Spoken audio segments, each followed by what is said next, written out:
Hello, my name is Zachary Lindsay, and in this PowerPoint presentation, I will be discussing the archaeological site of Choirokoitia in modern-day Cyprus.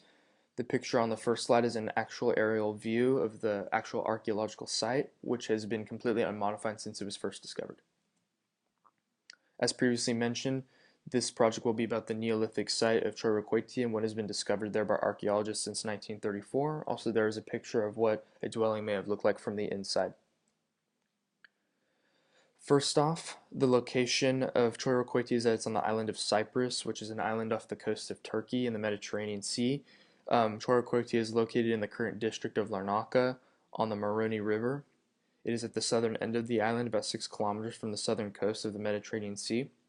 It was first discovered by Porphyros Dikaios in 1934. However, nothing after his 10 years of excavation, nothing notable took place until about 1977 when archaeologist Alain Lebrun from the National Center of Scientific Research of France took over the excavation.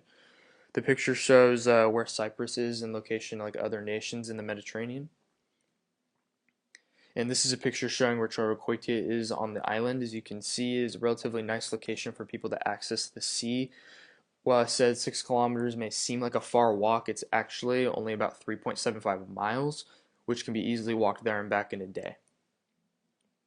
Choirokoitia was first inhabited in the 6th millennium BCE and then abandoned, only to be re-inhabited again in the 4th millennium BCE, which it was then abandoned for the final time. Living areas cover about 3 hectares of flat ground, but allow for accessibility to the nearby river and walking distance to the sea as previously mentioned. However, this was the first settlement on the island and had a high mortality rate, leaving only about 600 living members at a given time.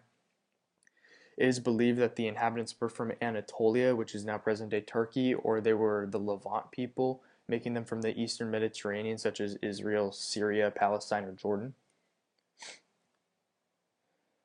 First off, the life expectancy was very low. The average was only about 35 years old. There was also a high infant mortality rate, which prevented the community from growing substantially. Diet consisted of mainly cereal crops, along with some herding and livestock. The people of Choirokoitia obviously had livestock, but they also had the ability to farm. Um, this can be determined because bones of goats, pigs, and sheep were found in the excavation. Also, domesticated grains and cereals were also found as well. There were also methods for cooking and heating within the dwellings that they had created.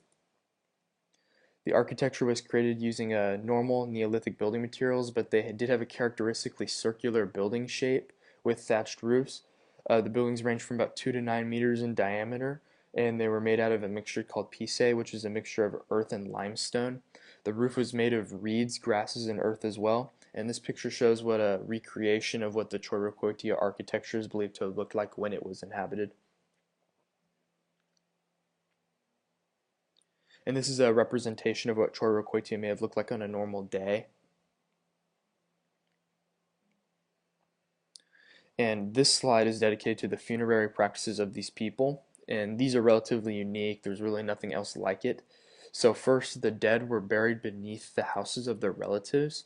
And what happened was the floor was removed, and then they were put inside, and then it was replaced after the burial. The bodies were buried in a crouching position, almost fetal-like, on their right-hand side, so they were facing to the right.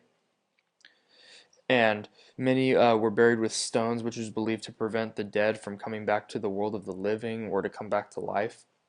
Also, not only these bodies were well preserved, as the one you can see pictured at the bottom here, but the remains tended to be of small children or infants, leading to the high mortality rate that was previously mentioned. Next, I will discuss the excavation of Choirokoitia. So, some objects that were excavated, many of them were tools made out of bone, stone, and wood. Lots of pottery, which were displaying inscribed designs on them. Most of the pottery was found from the second civilization, and this is because the first civilization was from an aceramic Neolithic era, but the second was not. So a lot of the pottery and items from the first era, they were all made out of stone, whereas in the second inhabitation, many of those items were all made out of pottery, and they were just simply recreated. Grinding utensils were also found, and those were used to grind up cereal grains. There are also items seeming to resemble stone bowls, which were found to resemble a type of mortar used for grinding. Jewelry was also found. It was made out of stone. Also, notably, anthropomorphic stone figurines were also found in the settlement as well. Okay, this is a picture showing what one of these figurines looked like. This is an actual picture. Um, Basically, they were believed to represent the people's gods or function as a type of idol.